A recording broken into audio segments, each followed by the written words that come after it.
Welcome to the dubbing anime nuts and bolts, or nuts and bolts of dubbing anime. I'm not sure what they titled it. I was going to bring you all on.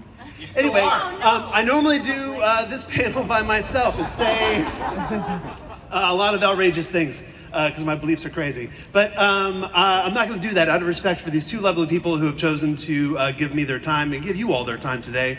The first person we will bring up, and I will let them tell you about the things that they have done. In case you don't know who I am, in case you haven't done any kind of cyber stalking of me, my name is Aaron Roberts. I'm the voice of Conway Woods in My Hero Academia. Shut up! Shut up! Uta and Tokyo Ghoul. Benimaru in Fire Force. Max Galactica and Ace Attorney. I'm a lot of things. I'm in a lot of shows. Many thanks to this screaming idiot that is sitting in the second row. God bless America. So, without any further ado, I will bring up and introduce Mike McFarland, America's Mike McFarland, Anime's Mike McFarland, and also Erica Schroeder, who also belongs to the Hall.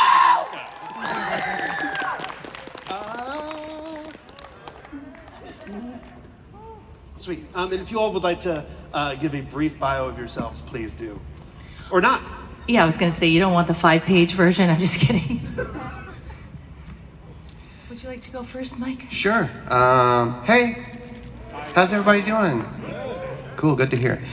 Mike McFarland here. I am a voice actor, a voice director, an adaptive scriptwriter. I do a bunch of other stuff too, but that's like those three are plenty for this particular panel. Voice of Master Roshi in all of the Dragon Balls. All Dragon Balls. What about that one? That one too. It's a Dragon Ball, so it's me. John Kirstein in Attack on Titan, who's, I believe, is celebrating his birthday today. Oh, no way! Yeah. Happy birthday, John. Happy fictional birthday. Buggy the Clown from One Piece. That is also me. I like you said fuggy. Huge promotion. Let's see. Amon from Tokyo Ghoul. A bunch of stuff. I'm also a voice director. I've worked on Full Metal Alchemist and Full Metal Alchemist Brotherhood, and Mushishi, and One Piece, and Attack on Titan, and tons and tons of other stuff. And I've been really, really lucky, and I have worked on some really awesome stuff. Most recently, Chainsaw Man, which was a really fun show. It's a great show. Awesome. My name is Erica Schroeder. I've been voice acting for like 20 years. It's been a lot of fun. Before that, I did a lot of theater, regional theater, Broadway, off-Broadway, as a musical theater actor, and also as a straight actor, meaning straight plays. That's what we call it, straight. Anyway. Non-musical plays. Yeah, non-musical plays. So I was the original Blaze the Cat in Sonic the Hedgehog, the first 7 games, which was a ton of fun. And I'm going to meet Erica today, the current voice actress. So I'm very excited to meet her. I was the original Luffy in One Piece in 2003. Oh my gosh, a long time ago. Also Dark Magician Girl, My Valentine, and Akiza Izinski in Yu-Gi-Oh! Yeah, and I don't know. I just, all that stuff just kind of runs together and you forget everything. You go to gig to gig and you're like, yes, I'm here for the thing. Yes, you're in I'm this here thing. for the Of course thing. I'm in that thing. It's so hard to talk about yourself sometimes, but Yeah. I'm just super excited to be here with these two awesome gentlemen. Woohoo! Thank you very much. I usually start this panel by having everyone raise their hands if you think that dubs are better than subs. And then having everyone raise their hands for people who think that subs are better than dubs. You immediately tread into warfare, like right off the top of the panel. But then I turn it back on everyone and say you're both wrong. But I'm not going to do that out of respect for my guests here today. I'm just going to talk about it. Well, now I feel like I'm neglected. Have you all stew in that. Basically, this panel is to educate you on the process of dubbing, from maybe even property acquisition to scripting, to adaptation, to eventually getting an actor in the booth and whatever pre-production and all that sort of thing. I have only been directing, I think, for maybe 2.5 years, and I don't know. I'm directing a show this season, lead director on a show this season, but I don't think I can say what that is. But I directed season 4 of Date Alive, if anyone cares. And thank you so much, one person. Thank you for dating A-Live. Yes. Anyway, so I imagine with these people here, and especially with Mike here, who I've worked with several times, I will explain this process poorly, and then I will go, Mike, and then he will tell you what actually happens. That was really good. Great. Cool. So I guess if in case you all don't understand, in case you never watched, I guess a YouTube video on the process of dubbing anime, to start off with, the big difference is that there's dubbing and there's with ADR, which is I always forget automatic dialogue replacement. Automated dialogue replacement. Now I will throw in my 2 cents on this. I say, because there's like the ADR acronym is up in the air, additional dialogue replacement. It's not automatic because I have to be there and you have to be there and someone has to do it. It's not a button you push and it just automatically happens. Additional dialogue. So it's an addition to the dialogue that was there to begin with. Let's say, for instance, you're shooting a movie somewhere and it's outside and a helicopter flies over. You're making additional dialogue to what was there to begin with because what was there to begin with has got helicopter noises on top of it.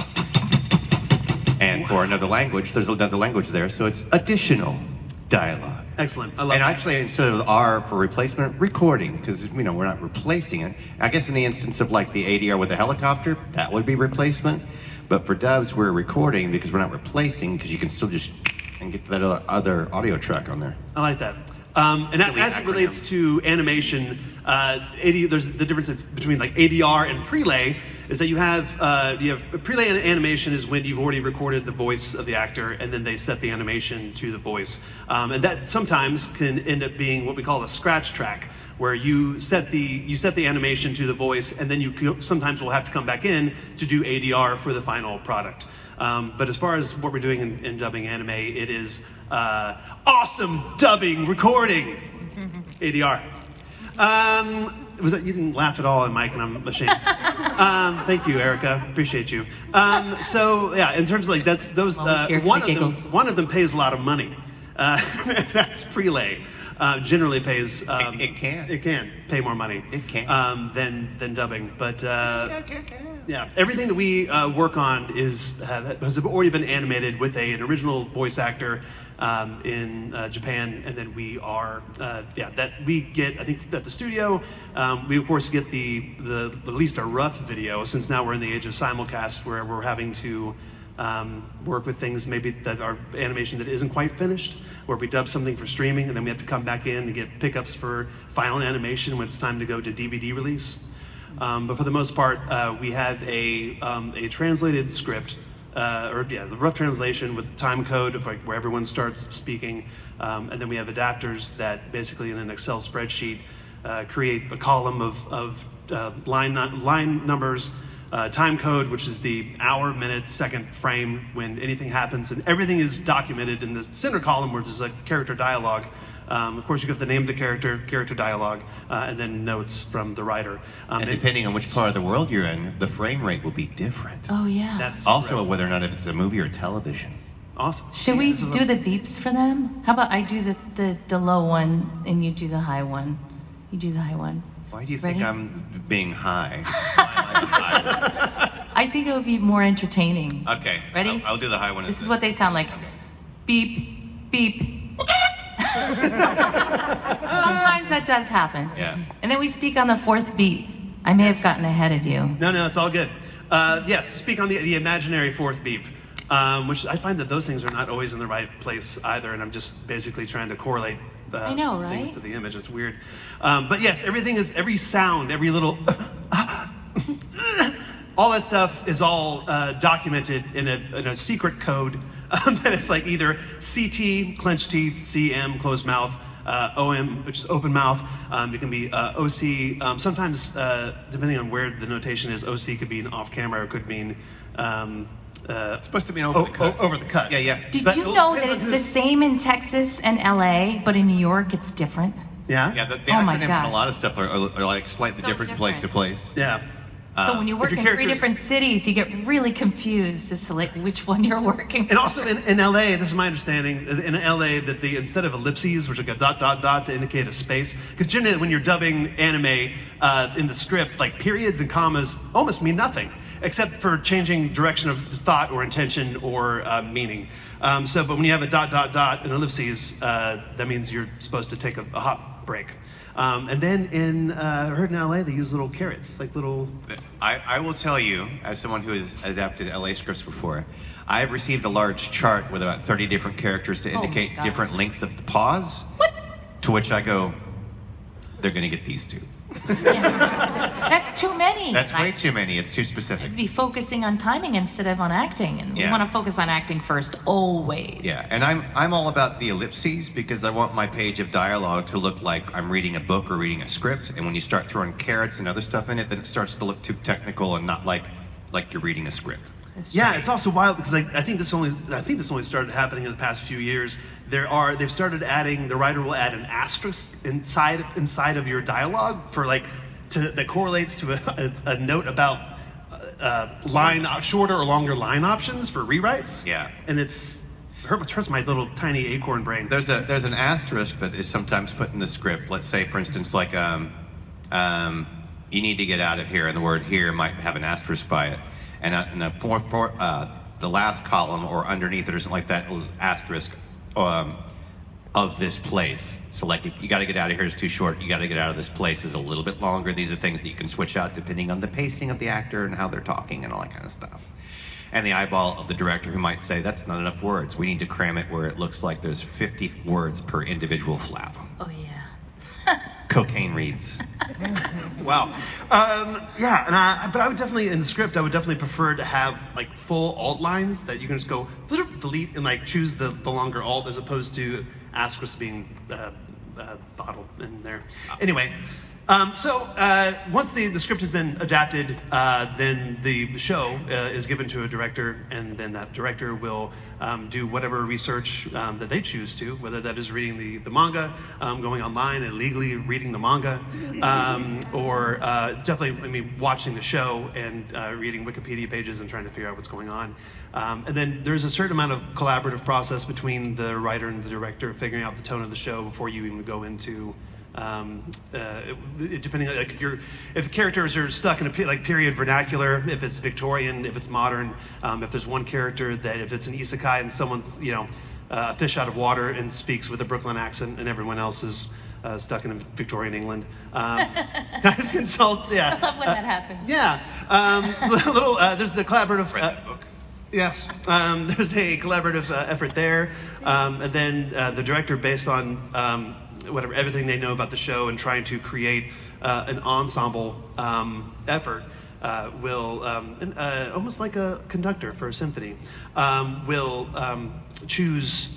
This is my your process may be different. I try to choose voices that play well off each other. I definitely want to try to honor the Japanese performance, but if I've got a character that is like rail thin, but in the Japanese like it's like way down, it's clearly not going. It looks unnatural to a Western audience, and I guess that true. That brings up a point. How honor bound do you feel, and where do you draw the line in? Have you directed before? A little bit, some Cool. video game stuff. In terms of bringing, because part of our job is to bring the stories to a Western audience, and sometimes there are jokes that, because it's a wordplay in Japanese, don't quite land. In order to make it funny, you've got to, without changing story or character, make an adjustment. I am an idiot, and therefore choose to lean more towards bringing it to a Western audience, once again, without still honoring the original source material. But how do you feel about that? It's always a balance, right? I don't change dialogue that often. I am a voice coach, so I'm constantly coaching people for prelay, auditions and stuff like that. And that's a totally different situation. That's more of like, do you have an improv background? You can add a little bit of pepper and a little bit of stuff. But in terms of like me as an audience member, I like a balance. I think it's important to honor the original always. Then I think it's also a good idea to find the sensitivity, of the new audience. Like when they do with DreamWorks and stuff, they have the adults bringing in the kids. They're always giving like 80s and 90s references to us, so that the parents enjoy it as much. And I think it's important to be able to relate to the audience. Mike, I'm sure you have much more to say on this. I don't know about more to say. These were all good. Beep. To say. Sorry. I think it depends. I have seen something taken to an extreme where the jokes and puns and stuff that are deeply embedded in Japanese culture, like, this is a pun because of a 4th century emperor and this other food thing that we have over here that's like a Kit Kat or something, and they rhyme, and we don't have that. I have seen dubs where they do the exact thing like that, and then like a little pop-up video, no, like, these things rhyme in Japanese. I'm like, explain the joke. That's how you make it really funny. Because it always works in everyone's stand-up routine. You see, what happened was, yeah. But as you just did, displayed right then, sometimes it is funny because it's so awkward to do it that way. Like, this is why this is funny. Or there is going for the intention. The intention is that there's a joke here. And the joke has to be funny enough because the other 7 characters all go, bah! And their feet will fly up in the air, and then they fall down, and then they have like a big groaning noise. So you have to have something that's that dad joke enough to justify a bunch of people going, that's the worst thing I've ever heard, and fall over like that. Okay, I'll ask you this. This is a hypothetical question. So I was ADing My Dress Up Darling, and there was a point in the show when our female protagonist is taking the male protagonist out shopping, and she has him try on this black shirt that has flames that are crawling up, and it absolutely looked like something Guy Fieri would wear. Fieri. And so I was working with Amelie, and it just occurred to me, like we got an alt that I wrote that was, that shirt makes my heart go doki doki all the way to Flavortown. I think you got the thumbs up. I see. That's what I'm saying. But man, it got shot down. Oh, no. So what is it like if I'm your AD and I come to you with this solid comedy gold? What are you gonna do?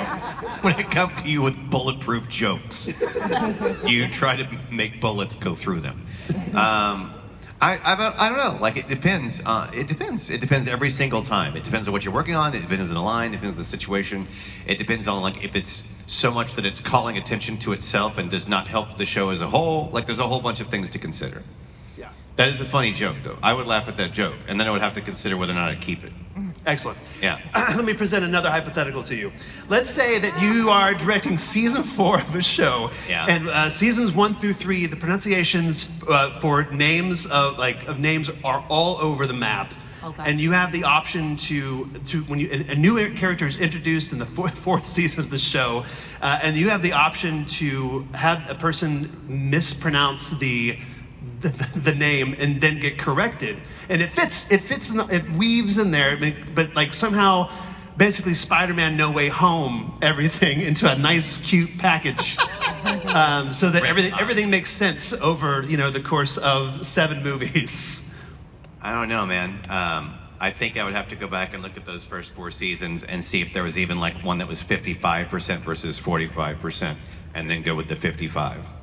If it's something the fans are talking about and are aware of, I think that'd be a great opportunity. I take a lot of effort and research into making sure that the names are pronounced as correctly as possible within whatever culture that it is. So if it's Japanese names, I don't want to do a Western take on it. I don't want to have a hard American R. Yeah. I don't want to do those things. I want to make it sound as close to what it sounds like in the native language. With Attack on Titan, there's a bunch of names that are German, and I wanted to have those with a Germanic pronunciation rather than Americanized. Well, like Huba instead of Huber and things like that. Yeah, that's important. So I try to honor wherever the story takes place and wherever those things are from, and I do a lot of research on it. I still have people like, that's absolutely wrong. I'm like, I don't think it is, but I have those above me that are my research team, and then I have translators and everybody else that's just going, no, that's right. I'm like, cool. Sweet. But yeah, I do my best. But as in a situation where it's all over the place, which would drive me crazy to begin with, like if someone calls you Aaron Roberts and someone calls you Erin Roberts, and it just goes back and forth. Both are correct. I'm like, what? That what? would drive me insane. Yeah. There was a show, Ultramantiga. It was the first dub I ever did. It was a live action dub. And the character's name was, someone's going to have to tell me, because it was either Rena or Reina. And we dubbed it for the first 6 episodes as one. And then we were like on episode 7 and they were like, actually it's, and it was the other one. So I actually got How is it spelled? Rena. Yeah, if it's Japanese, that would be Reina. Yeah, so like I guess we probably did Rena and then it became Reina, but like we didn't do any Japanese pronunciations, unfortunately. But what was funny was I got a cameo request like maybe 3 years ago for this character. I had to research my own character online for like 8 episodes to find anyone who said her name. It was ridiculous. I was like, wow, I should charge like 10 times as much money for this cameo. Well, good for you. Good for the effort. That's great. I think more effort should go into it than like play it again, play it one more time. Yeah. That's how we're saying it. But your ear didn't hear it right. I'm sitting here right next to you, and you said we're going to say it this way. I'm like, but that's not that. They didn't do that 3 times in a row, and you still heard it wrong. Yeah, So maybe don't do it that way. It's funny with the Pokemon pronunciations because I pronounce like 60 different Pokemon. Yeah. And even that, sometimes the director will hear it differently than me, and we'll have to do it many times. And then we have like a Pokédex that has the correct pronunciation. So it's a process, and you should be taking the time to do it correctly. I also think that your brain has a preconceived notion when you see a romanized version of a Japanese word that this is not how it's written. Yeah. In Japanese. But to me, it's weird. Like if it's on the flip side, if it's the word stop, S-T-O-P, like play it again. It's stoop, right? No, it's not stoop. Why do you hear stoop? Yeah. There was a character in a show whose name was Isaac.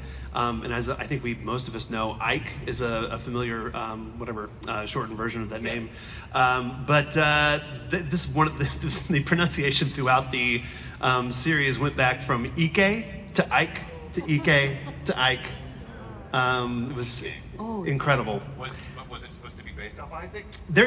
Yes, 100%. In the Japanese, they're saying Ike. Wow. It's insane. I want to meet the person that says no. We're going to do EK. Me too. I don't think they work.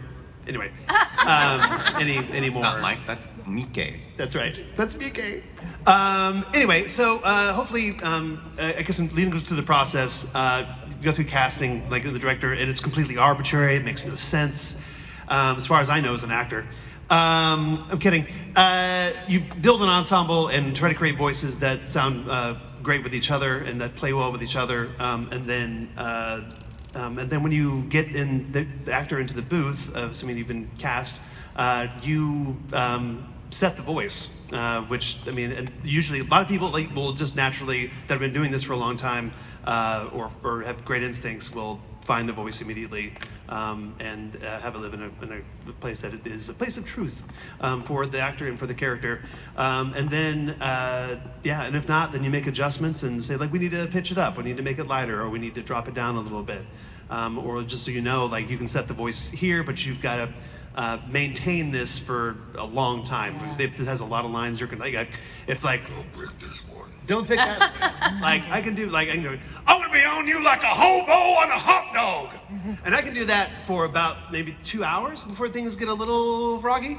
Maybe 4. Hot dog. But so you've got to set the voice for longevity, for your own personal health, and for also for your recording hours. I want to talk about like references and then also switching directors and what that can do sometimes, like if you don't have proper references. So like so we get something called a ref from your previous performance. From our previous performance, or sometimes people will save like 5 lines from the very original episode. I guess everybody does it differently. And if if it's been 6 months since you played this character, you're not really sure what they sound like, you can say, may I have a ref, please? And they'll play you as many cues as you would like there's sometimes they just play you one and you're like, that's not enough. Sometimes the one they play you is. That's Yeah. a bad one. Shocked word. at how often that happens. Or it's a line where you're screaming or whispering and you're like, but what do they sound like normally? Yeah. Right? That's wild. I went in to record on the show, and all of the lines for the character were off screen at the top, and I was just based on what I heard, the audio, was trying to create something that I felt honored that, and so I recorded the lines, and then my character came on screen, and I was like, oh my God, this does not match this character at all. And sometimes as an actor, you don't necessarily feel like you have, and it depends on your relationship with the director, but you don't feel like you have agency to say, hey, this sucks, and we need to go back and change it because this is not going to be, and I was trying to modulate what I had already tracked, and what I knew with how the character actually needed to sound. Puberty was happening over a period of 30 seconds. But I couldn't I couldn't even read words. I was having the most difficult time getting through the session, and I was so glad when I realized what was happening and that we weren't going to go back and that this was going to sound like trash, that I looked over and saw that it was like so and so something like C. And I was like, oh great! No one's ever gonna know this was me. Like this will be like that is the director. Like this will be an additional voice credit, and I'm fine. And I got through the session and left. But hopefully, and I am definitely the kind of director that if you've got a better take, let's go ahead and get that and let me know immediately. And even if you shoot one off. If you shoot a takeoff and you immediately know that was garbage or you're not proud of it you're not going to be at the end of the day, let me know immediately. How do you feel about that? I think it depends on where you are. I think you have to get to know your director. Yeah. Because I've also been in situations where time is of the essence, and if I complete that thing and get from beginning to end and it fits, they love it. Yeah. So It is true. So I will, if I know that I did something wrong, I might throw an entire wrench in my take. When sometimes I messed up, I'm so sorry, and then string all of that together where they cannot use that one. Oh my so then we have to go back and do it That again. is a good technique that I'm going to try. I'm so sorry, I messed that word up. They can't use that.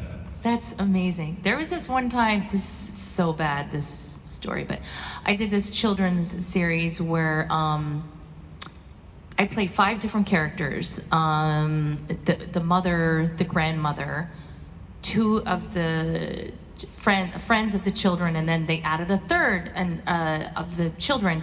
So I was playing 2 different boys, and one of them was kind of pinched and sort of nerdy, and the other one was kind of husky and lower. And I had 3 different directors working on the project. Mm-hmm. And one director was sure that it was one way, and one director was sure that it was another.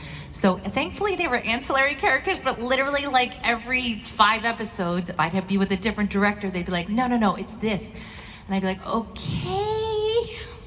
They didn't have references, so these 2 characters were swapping voices and personalities every 5 episodes. The audience was preschool, but still, those kids were like, that's his voice in his body. You know what I mean? Yeah. It's Freaky Friday. It's a classic case of directors not communicating well together, and that's my biggest criticism that happens sometimes. I've never had that experience with Funimation or Crunchyroll. You guys seem to really be on par with each other. We try. But I have worked with other companies that sometimes the directors don't communicate enough, and that's rough, especially if you don't have a good pile of references for the character. It's also a combination of it's a combination of not communicating, and then being very sure of yourself, which is a horrible combo. No, I'm absolutely certain. Yeah. You want to check it? No. Well, they have. We're going to do it this wrong way. The hard drive is in the other room. I don't know. I'm not technical, so they'll say things like that. The hard drive is in the other room, or it's with the other session, so we can't actually play it for you right now. The network. Down with we can't do it.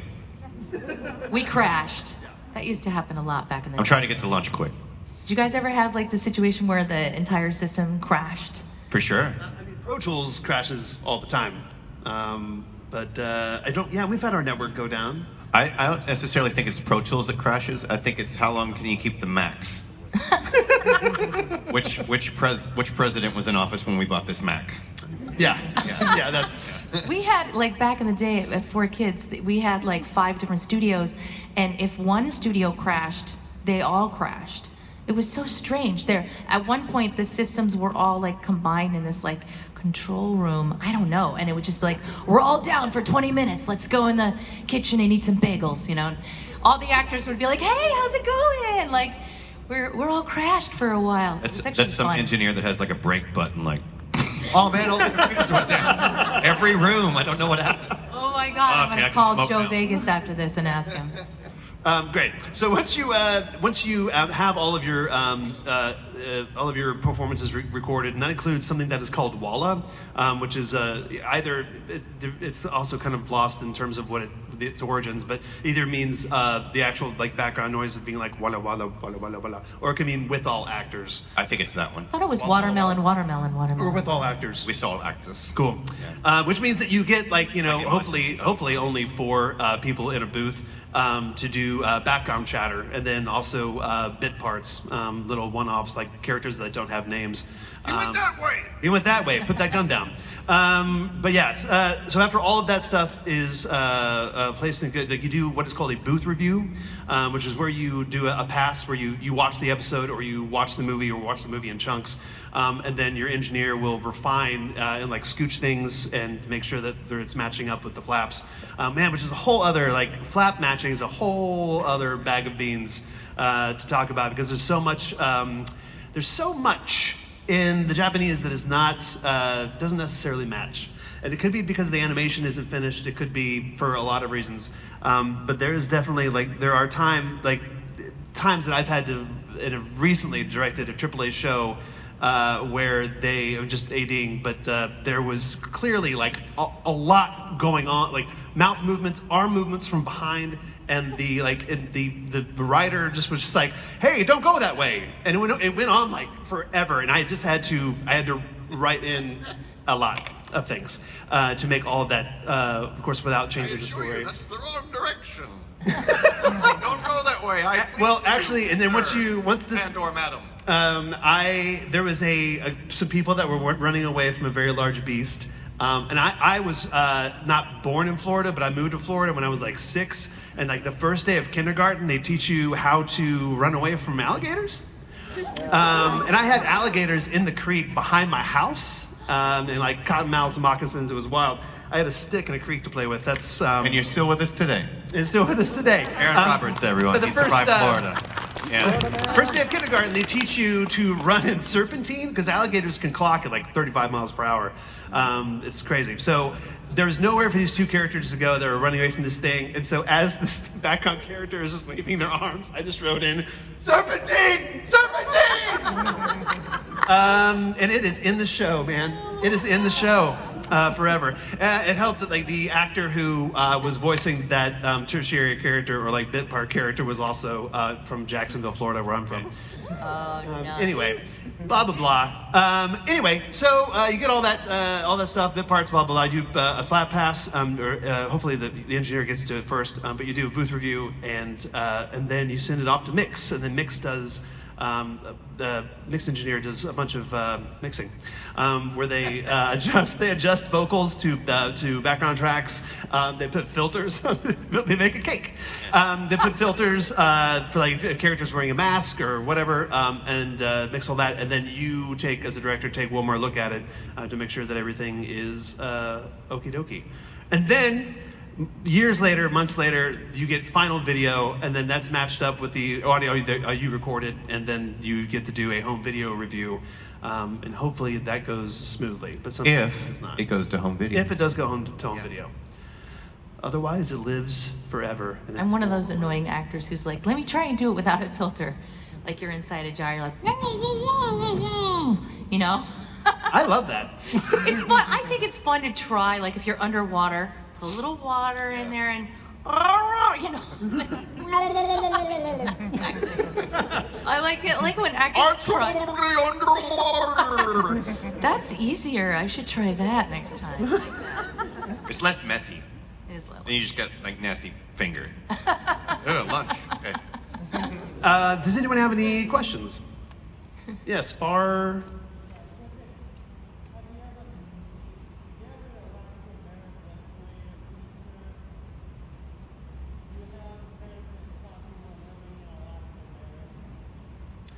Do we have you voiced characters or have characters that have been having a what kind of barrier?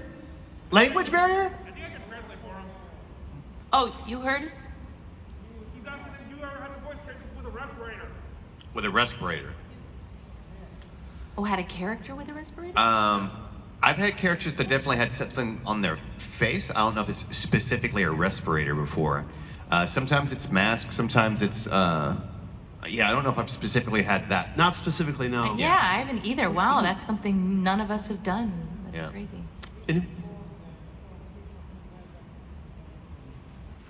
I hear you. Anyone else? Yes.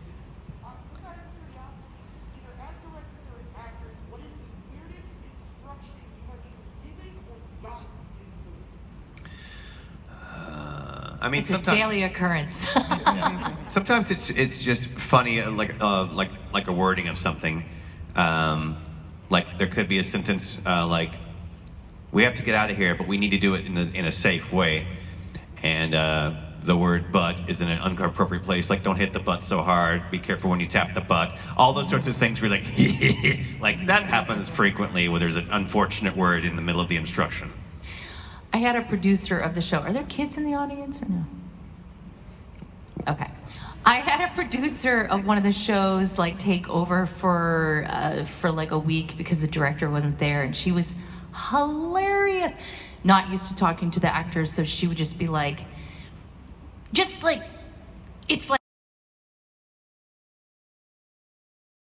every single piece of direction before, during, or after. And I was just, by the end of the session, we were just laughing hysterically. And I was like, it's a verb and a noun and a pronoun. It's everything, isn't it? And she's like, Yeah. Pretty much. Yeah. I'm a big proponent of that.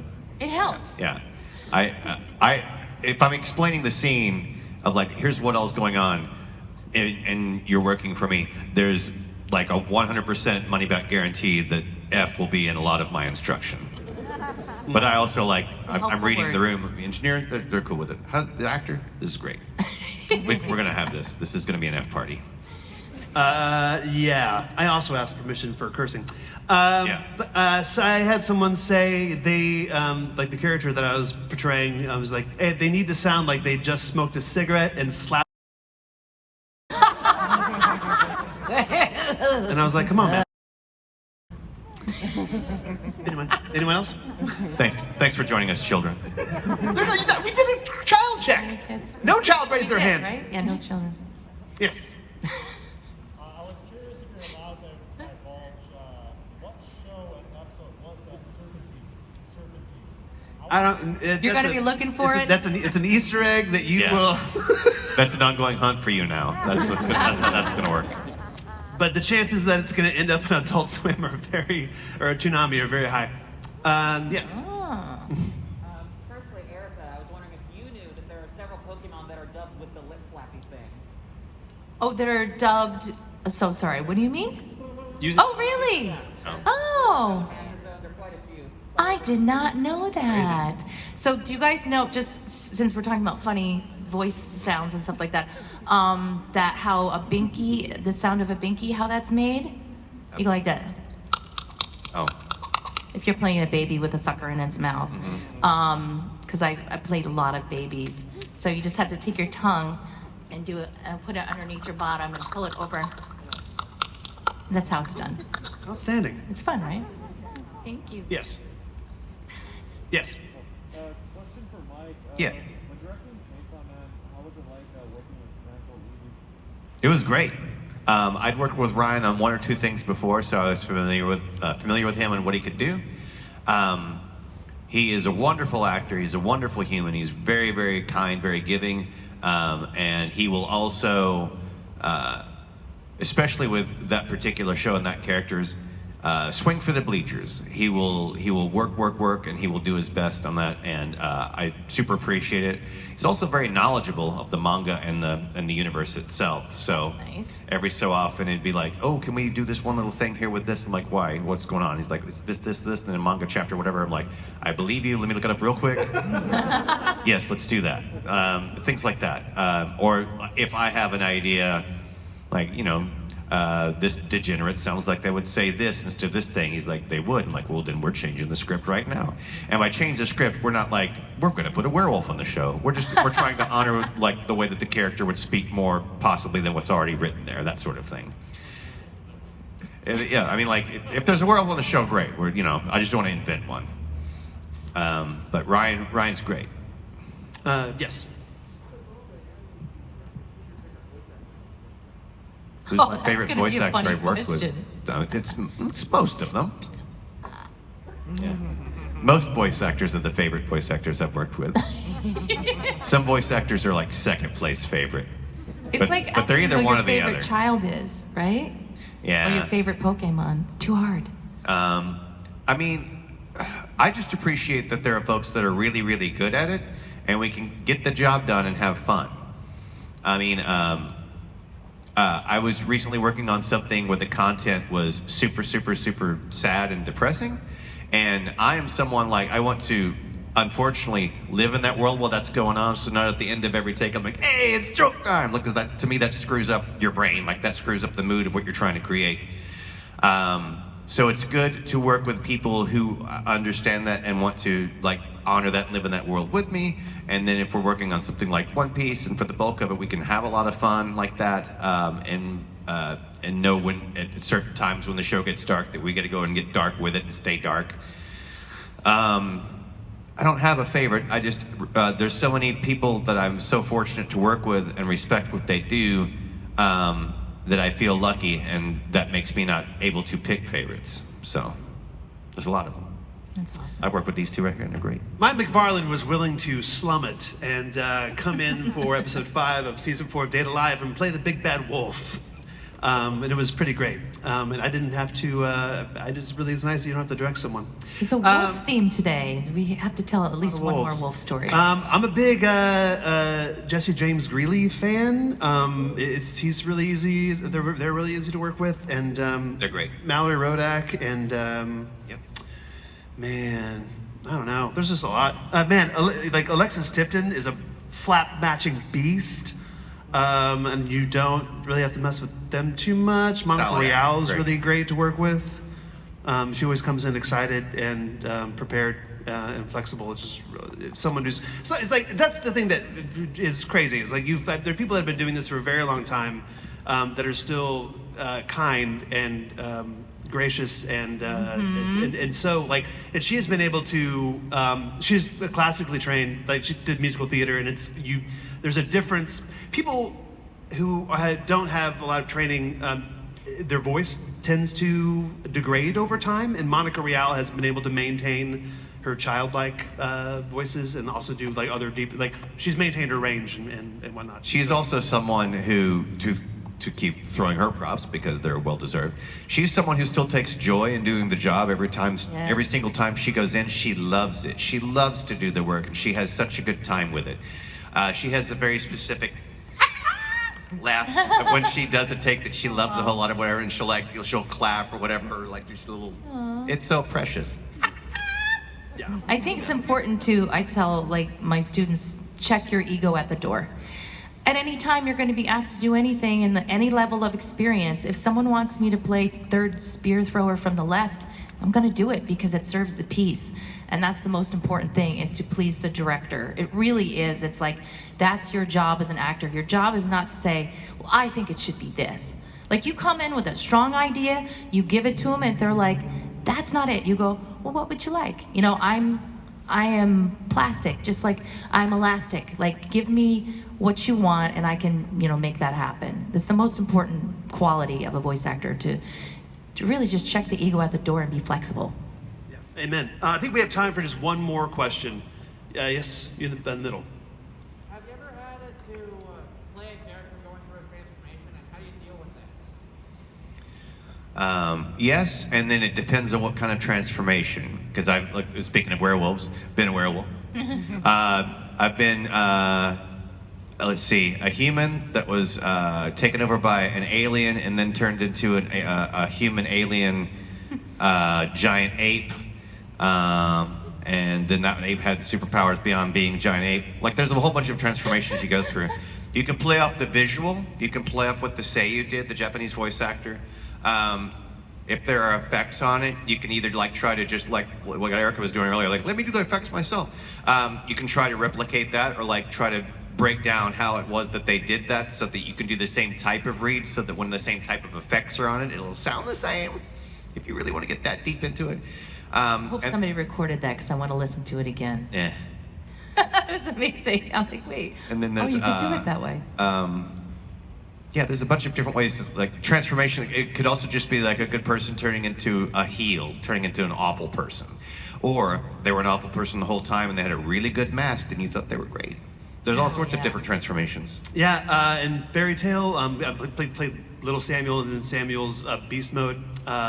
So like that's the thing. Uta in Tokyo Ghoul transforms into his more monstrous form, which is a little bit of a difference. In D. Gray Man, my character Howard Link was possessed by a child at one point in time, which is like that was a day because I didn't warm up my higher register that day, and I felt like a ding dong.